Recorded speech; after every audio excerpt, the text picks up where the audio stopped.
Assalamualaikum warahmatullahi wabarakatuh. Selamat sore. Ini jam 5.50 sore ya, hampir maghrib. Kembali kita bersama-sama akan membuat resume fundamental saham dari laporan keuangan triwulan 4 2024. Sebelum kita lanjut, saya ingin menyampaikan bahwa pembahasan kita ini adalah pembahasan fundamentalnya ini adalah menurut pemahaman saya ya, artinya mungkin saja pemahaman kita berbeda, tetapi ini sebagai bahan pertimbangan saja atau bahan edukasi, cara untuk istilahnya menganalisa. Anda punya cara sendiri, ini hanya sebagai bahan pertimbangan tambahan. Saya sudah meletakkan playlist yang saya letakkan di linknya di deskripsi, jadi silakan cek di situ untuk mendapatkan video-video yang sudah saya bahas. Kemudian jika dirasa bermanfaat, jangan lupa untuk like, subscribe, dan share tentang pembahasan kita ini ya. Oke, yang pertama ini kita lanjut lagi TSPC atau Tempo Scan Pacific ya. Pertama, bahwa semua datanya ini menunjukkan bahwa memenuhi kriteria ya. Jadi Tempo Scan Pacific ini memenuhi kriteria ya. Itu yang pertama ya. Selanjutnya kita akan cek dulu dari segi harga, ini dari segi modal ada peningkatan, kemudian keuntungan bersih juga ada peningkatan, berarti valuasinya membaik, harga juga meningkat. Berarti di sini peningkatan valuasi diikuti juga peningkatan harga. Aset lancarnya juga meningkat, ini luar biasa, hutangnya malah berkurang. Berarti dapat disimpulkan awal bahwa di sini terjadi perbaikan kinerja atau peningkatan kinerja ya. Dari 12% ke 16% ini per triwulan. Untuk per tahun di sini juga ada peningkatan, nih peningkatan terus ya. Dari 182,66 naik 222, naik 21%, naik jadi 261, naik 17, kemudian naik 22%. Jadi untuk penjualan, untuk keuntungan bersih ini selalu meningkat ya. Kemudian dari segi keuntungan, perusahaan ini untungnya 16,6%. Ya, berarti dia termasuk kategori untungnya besar ya. Jadi perusahaannya termasuk dalam kategori untung besar. Berarti untuk bagian kedua ini valuasi wajarnya tidak kita jadikan patokan lagi ya. Walaupun di sini bagus ya, hanya 1,2, ada potensi untuk buy di 48,17 ya. Tetapi itu bukan patokan kita bahwa target kita sudah mengikuti pergerakan harga saja. Jadi ini semakin bagus ya, artinya tidak ada lagi batas atasnya. Untuk valuasi, apakah sekarang ini kita membeli di harga yang bagus? Ternyata dia berada di valuasi murah atau di 26% ya. Artinya kalau beli sekarang kita dapat diskon 26%. Untuk fast grower kan target kita hanya di valuasi wajar, malah dia sekarang berada di valuasi murah. Berarti ini saat yang istilahnya bagus untuk membeli ya. Kemudian dari segi dividen ya, ini mereka DPR-nya ini fluktuatif ya, 38, 56, 47. Sekarang berarti kita anggap saja 47 ya. Berarti kita punya dividen sekitar 153 atau 6%. Berarti dividen payout ratio-nya sudah besar dan dividen yield-nya juga besar ya. Berarti dividennya menyokong untuk, jadi valuasinya murah ya, mungkin saatnya ini bisa beli, dan penyokongnya atau upah menunggunya ini juga sudah memenuhi kriteria. Terakhir untuk valuasi tadi ya, untuk ketahanan perusahaan semuanya oke ya. Non marketnya pun, retailnya pun hanya sekitar 10% ya. Retailnya hanya sekitar 10% ya. Kemudian apa tadi terakhir, pengendali ini bisa trading ya. Artinya apa? Semua sahamnya ada di bursa. Oke. Jadi kesimpulan menurut saya ya, opini akhir saya tentang perusahaan ini ya, dari segi data sekarang ini ya sudah bisa masuk, kemudian dividen sudah oke. Berarti kalau menurut saya pribadi layak untuk invest. Jadi dari data ini perusahaan ini ya layak untuk diinvestasi. karena dia sekarang berada di valuasi yang murah dan dividennya juga mendukung. Kemudian mereka juga ini membagikan dividen termasuk yang cukup sering juga ya. Terakhir lagi mereka sudah membagikan dividen Rp25 atau setara 7%. Kalau dari 47 berarti masih ada 40% lagi ya yang belum dibagikan. Jadi mereka sudah membagikan interim 25, masih ada 129 bagi yang belum membeli ya. Jadi misalnya kalau mau beli sekarang ini ya, kalau menurut saya ini layak invest, tinggal seperti biasa cek GCG perusahaannya apakah para man behind perusahaannya ini atau para uh, orang-orang yang mengendalikan ataupun orang-orang yang mengusahakan perusahaan ini tidak ada masalah atau tidak ada kasus. Ya, bila tidak ada masalah lanjut, bila ada silakan untuk tidak melanjutkan. Next, PGEO Pertamina Geothermal Energy. Perusahaan ini ya secara data awal tidak ada permasalahan, semuanya memenuhi kriteria. Itu saudara pertama ya. Ini perusahaan BUMN berarti ya, anak usaha BUMN ya. Yang pertama dari segi ini saya cek ulang dulu ya. Ini ada. Oke, sudah kita adjust, ternyata dia di sini book value-nya tadi masalahnya 78207 ya. 78207. Berarti di sini ada peningkatan ya. Kemudian di sini semuanya sudah memenuhi kriteria ya. Berarti kita lanjut saja pembahasannya. Mereka yang pertama dari segi keuntungan, ternyata di sini untungnya di bawah 10%. Untungnya di bawah 10% ya. Jadi perusahaan ini ya jelas ya seperti biasa bahwa perusahaannya ini besar untungnya, jadi sini di bawah 10% ya. Kemudian kalau begitu kalau menurut saya pribadi dengan perusahaan ini pribadi ya, pemikiran pribadi, jadi tidak bisa dijadikan patokan. Anda bisa saja punya kriteria pribadi bahwa dengan slow grower pertumbuhannya yang untungnya yang kecil ya, ini agak sulit ya. Kemudian di sini target kita bisa ya bertumbuh kembang di 1955, ini bisa dijadikan target ya. Berarti di sini ya seperti ini. Namun valuasinya yang mahal. Jadi kalau untuk beli sekarang kalau menurut saya pribadi ini belum bisa ya. Kenapa? Karena di harga sekarang ini valuasinya mahal. Artinya apa? Kita harus menambah modal 25% dari yang seharusnya. Kalau harganya 1000 ya kita harus beli di 1250. Atau ya seperti ini kan, mestinya kita beli di 600-an tapi kita harus beli di 780-an. Kelebihannya untuk perusahaan ini adalah mereka membagikan dividen ini besar ya, dividennya besar ya. Tahun ini kan tahun lalu 60, sekarang 62, naik 2%, tapi mereka ya kemungkinan besar lagi ini akan membagikan dividen besar. Kenapa? Karena kan Danantara itu memerlukan dana ya, jadi kemungkinan besar ini nanti ya di sini tetap dividennya besar ya. Kita anggap saja tetap 78% ya. Maka nanti kemungkinan besar kita akan dapat ya Rp49 atau setara dengan 6,29%. Dividennya pun besar. Jadi kalau menurut saya pribadi saat ini ya untuk beli sekarang ini sedang mahal ya, sedang mahal. Tetapi kalau kita ngejar dividen ya bisa saja, tetapi kalau beli sekarang kita tidak dapat diskon ya, seperti itu. Untuk free cash flow ini aman, semuanya aman, tidak ada masalah ya, tidak ada masalah semuanya. Untuk pengendalian perusahaan ini bagus, aman saja.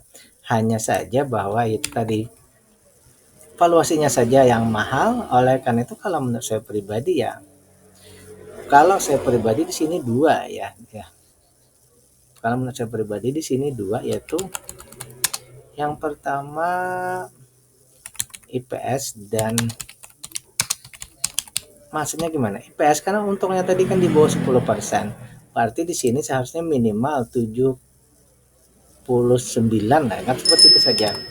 Minimal 79 di sini ya. kalau menurut saya pribadi. Kemudian harganya juga berarti karena dia sini slow grower ya dia harus ke sini ya. Minimal turunnya ke 312. Nah, kalau menurut saya pribadi ya. Jadi ada dua di sini EPS-nya ya di atas 79, di atas 78. Kemudian untuk harganya juga mungkin di sini ya. Sekitar di bawah ini kalau mau kita untuk mendapatkan diskon yang baik. Jadi seperti itu menurut saya untuk perusahaan ini menunggu IPS dan harganya membaik. Sekali lagi IPS-nya di sini lebih dari 78, kemudian ya untuk eh, harga itu turun sekitar di bawah ini. Di bawah ini pun juga bisa ya. Coba kalau di bawah ini 500 misal 499,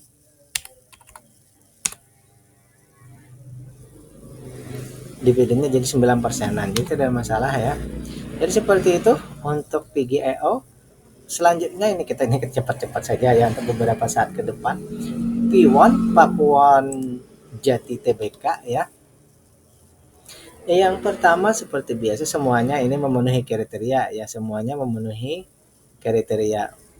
Modalnya meningkat, keuntungan meningkat, berarti valuasinya membaik tapi harga turun. Nah, ini kalau menurut kita pribadi ini bagus ya. Valuasinya membaik, harganya turun, itu menurut kita bagus. Aset lancar berkurang ya. Utang berkurang ya, berarti untuk ketahanan perusahaan ini membaik ya. Kemudian apa tadi? Valuasi membaik, hanya harganya saja yang turun. Kinerja perusahaan membaik, harganya saja yang turun. Seperti itu pola pikir kita ya. Kemudian kita per bidang di sini bahwa keuntungannya pas di 10%. Berarti dia di sini keuntungannya standar, tapi standarnya ini standar hampir menuju ke keuntungannya sedikit ya. Jadi keuntungannya standar tapi standarnya menuju ke sedikit. Itu yang pertama. Kemudian dari sini berarti kita harus mengaktifkan juga di sini ya 1,1075 ya, atau setara sekarang ini ya PBB 0,79, berarti ada potensi untuk multi bagger di sini ya. Potensi untuk multi bagger di 216% ya. Bagaimana beli sekarang? Kalau beli sekarang kita dapat diskon 21%. Jadi valuasinya murah. Berarti untuk perusahaan ini kalau Anda misalnya mau membeli perusahaan dengan keuntungan standar ya berarti ini termasuk yang sudah bisa dijadikan pertimbangan ya kalau mau membeli di perusahaan yang untungnya standar. Namun ya perusahaan yang pertama memang membagikan 2 tahun terakhir membagikan dividen sudah oke, tetapi DPR-nya, dividen payout ratio-nya itu hanya sekitar 20%. Kalau menurut kita pribadi itu masih di bawah 30%, masih kurang ya. Sehingga kalau kita jadikan di sini maka nilainya hanya 2,61% dividen yield-nya ya. Artinya kurang kalau menurut saya pribadi ya. Valuasinya memang sudah bagus untuk masuk, tetapi dividennya upah kita ini yang kurang, upah kita menunggu ini yang kurang, itu menurut saya ya. Selanjutnya untuk ketahanan perusahaan ini oke saja, tidak ada masalah ya. Untuk perusahaan apa ini emiten yang bergerak di bidang properti ini ya, lebih tepatnya penyewaan sih sebenarnya ya. Properti iya, tapi penyewaannya yang lebih utama. Kalau menurut saya pribadi berarti di sini semuanya oke, tinggal satu saja tadi ya. Menunggu. Hanya ini saja yang kita tunggu, dividen payout ratio-nya. Andai ini kita berandai-andai misalnya ini di 40%. Nah, sudah agak bisa lah, agak lumayan lah di 40, itu pun pas-pasan ya. Pas-pasan kalau di 40 ya. Oleh karena itu ya berarti kita menunggu RUPS, apa yang terjadi di RUPS.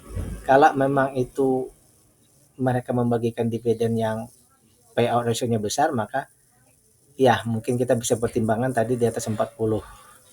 Seperti itu.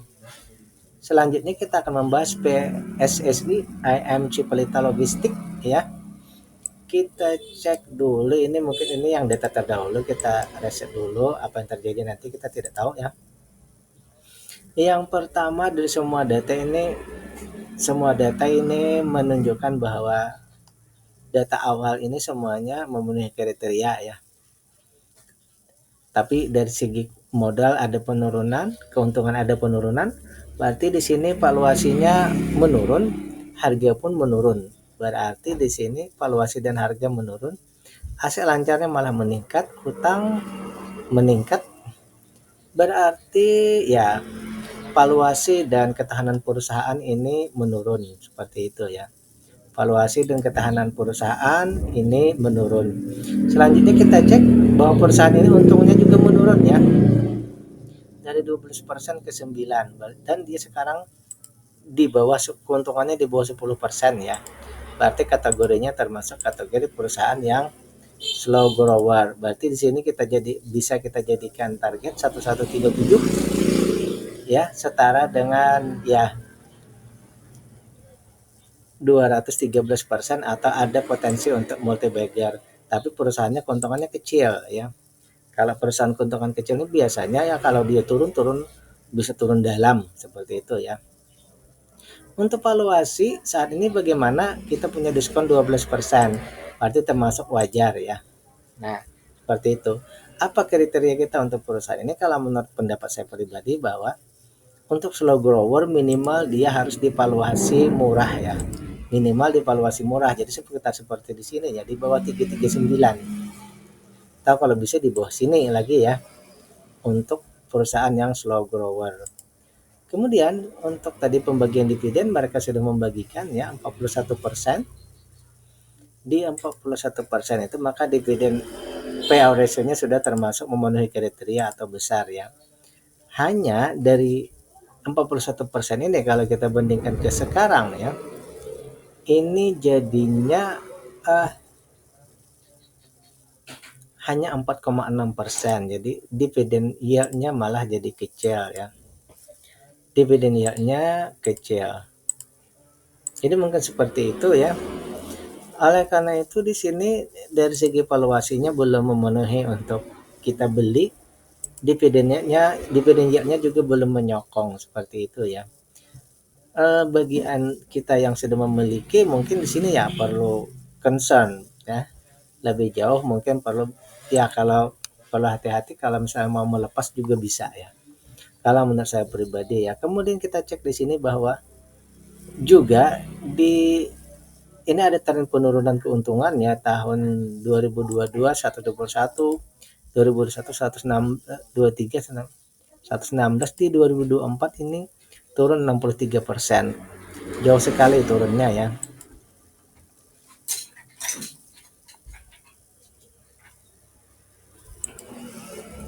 Untuk ketahanan perusahaan ini free cash flow-nya aman tadi ya. Aset lancarnya aman ya. Kemudian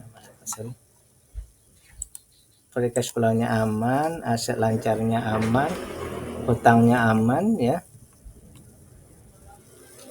Kepengendaliannya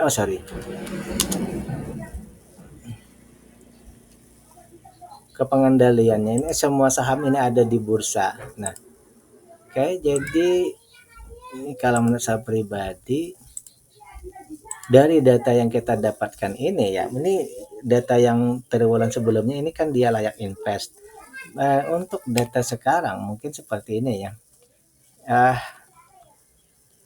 Ini kalau menurut saya pribadi untuk data sekarang berarti untuk sekarang ini apakah bisa beli? Tidak kalau menurut saya ya. Ini menurut saya pribadi ya. Karena apa? Valuasinya masih di valuasi wajar. Kita menunggu kan tadi di sini atau di sini ya. Di bawah sini atau di bawah sini. Apalagi dia di sini dalam kategori slow grower mungkin di bawah sini. Kemudian dividennya ya tidak ada masalah, berarti ya. Berarti di sini menunggu karena slow grower berarti IPS-nya ya. IPS-nya meningkat dan harga ya membaik. Ada dua yang kita tunggu, berarti di sini yang pertama tadi IPS-nya karena di sini 469, mungkin di sini minimal 47 ya. IPS-nya nanti di 47. Yang kedua berarti harga turun ke sekitar sini atau sini ya. Kemudian untuk dividen karena di sini kalau mulai seperti dulu bahkan mereka sudah membagikan 28, ini katanya minus. Jadi kalau menurut saya pribadi dari data yang seperti ini, tapi kita tidak tahu ke depannya ya. Menurut saya pribadi berarti di sini kemungkinan untuk dividen final itu bisa tidak ada ya, kemungkinan untuk dividen final itu bisa tidak ada ya, karena sudah melebihi dari ambang batas dari data yang kita dapatkan. Mungkin seperti itu ya, tapi mudah-mudahan ada tambahan dividen final ya, tidak di habis seperti itu. Terakhir, NCEL atau pam mineral. Pertama, semua data sudah memenuhi kriteria seperti biasa. Yang pertama dari segi value-nya ini meningkat, dari segi keuntungan ini sangat meningkat ya, jadi valuasinya meningkat. Harga ini malah meningkat juga, berarti harga diiringi oleh perbaikan valuasi, diikuti harga juga. Kemudian aset lancar ini malah turun ya, hutang tidak ada masalah. Oke, kita lanjut ke pembahasan saja supaya cepat nih. Sekarang ini malah keuntungannya luar biasa, ini di 36%, berarti dia termasuk fast grower ya, artinya untungnya sangat besar. Oke, kita lanjut seperti ini.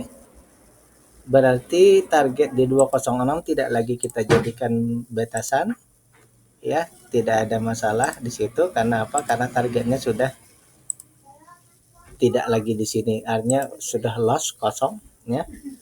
Tinggal beli sekarang, apakah kita dapat diskon? Ternyata beli sekarang 2% ya. Jadi berarti harga sekarang ini memang harga wajarnya ya. Bagaimana kriteria kita untuk fast grower? Ini berarti emiten di valuasi wajar, maka kita dapat diskon ya. Kita boleh masuk ya. Kemudian kita cek dividen tahun lalu mereka ini kita ubah saja, kita tidak mungkin di 200 ya, kita misal di 100 ya. Maka ada 10% ya. Berarti kita, karena tidak mungkin di 200 ya, kita ambil 100 saja, berarti mereka dividen payout ratio-nya besar.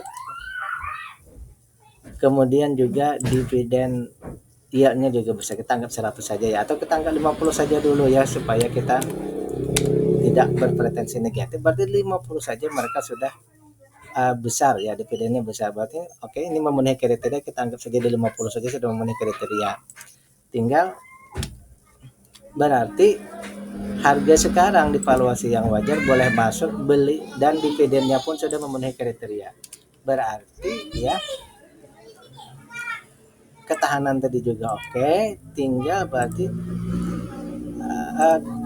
perusahaan juga hanya ya kepengendalian di perusahaan hanya 27% yang ada di bursa. Oleh karena itu kalau menurut saya pribadi ya, tinggal istilahnya untuk kita ya, kalau di valuasi begini ya kita bisa atau layak invest ya, tinggal seperti biasa cek GCG-nya, apakah Anda berkenan dengan GCG-nya atau tidak. Kemudian apakah nanti bidang usahanya untuk mineral, untuk nikel ini Anda memang menyukai atau tidak, itu juga menjadi pertimbangan Anda. Oke, demikian pembahasan kita untuk kali ini. Mudah-mudahan bermanfaat. Billahi taufiq wal hidayah. Assalamualaikum warahmatullahi wabarakatuh.